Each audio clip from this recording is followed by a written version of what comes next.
Hello guys, good morning. Andito na naman ako. Nandito na ang fashionistang senior ng Jansan. Ito, gumawa naman ako ng pang-umagahan ko. Gulay siya prutas na ito. Ng pineapple, apple, tsaka cucumber. Ang sarap, gayahin nyo ako kaya tingnan nyo. Parang pantay pa rin. Parang hindi lumaki yung kamay ko. Tsaka yung katawan ko parang ganun pa rin. Ayan. Ayan, oh.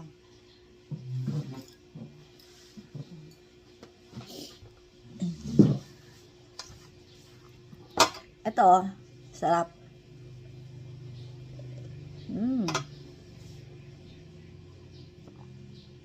Isang apple, tatlong slice na pineapple, tsaka isang cucumber. Busog ka na eh.